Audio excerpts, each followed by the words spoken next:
Hello welcome to all of you at this text book super coaching platform. और आज की इस video में मैं बहुत ही एक इम्पॉर्टेंट क्वेश्चंस के बारे में बात करने वाला हूं जो कि इस बार सीएसआर नेट जुलाई में पूछा गया था and that is from complex analysis.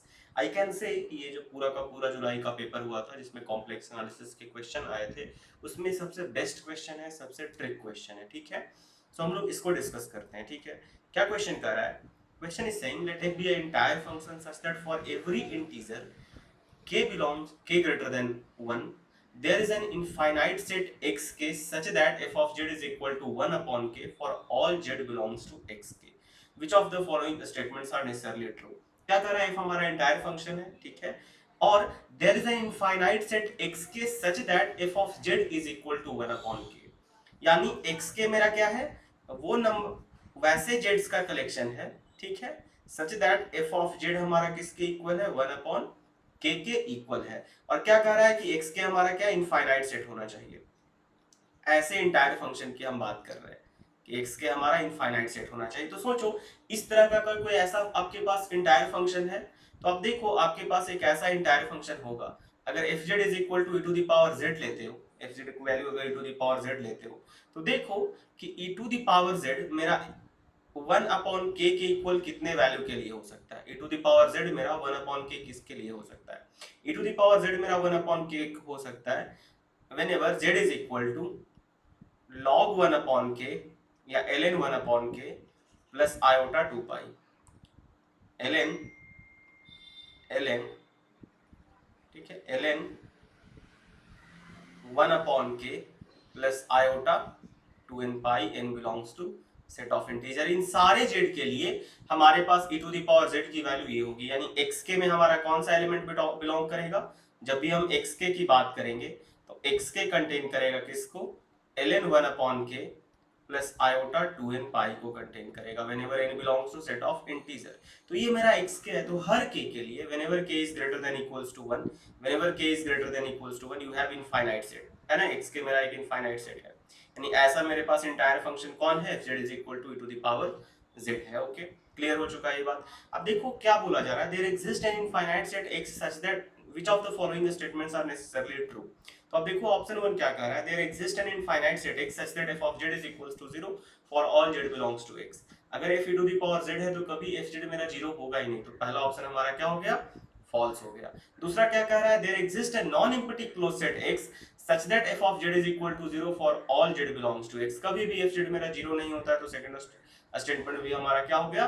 False हो गया। ठीक है, क्या कह रहा है, the set xk is unbounded for each k greater than equals to 1। तो हाँ, ये हमारा ट्रू होगा, क्योंकि अगर xk मेरा बाउंडेड सेट हो जाएगा, इस बात को ध्यान से समझना, अगर xk मेरा बाउंडेड सेट हो जाएगा, xk मेरा इनफाइनाइट सेट है, ठीक है, और xk मेरा बाउंडेड अगर हो जाएगा तो xk के पास क्या बनेगा? लिमिट पॉइंट बनेगा।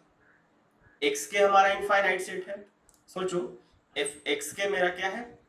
इनफाइनाइट सेट, इनफाइनाइट सेट है। ओके, और जितने भी z मेरे पास xk में बिलोंग कर रहे हैं सब के सब f of z is equal to क्या दे रहा है? 1 अपॉन k दे रहा है। तो अगर ये मेरा बाउंडेड सेट हो गया, if it is bounded set, यानी ये क्या बन जाएगा? इसके पास लिमिट पॉइंट बनेगा। बाउंडेड सेट, कोई भी बाउंडेड इनफाइनाइट सेट के पास लिमिट पॉइंट होता है ना।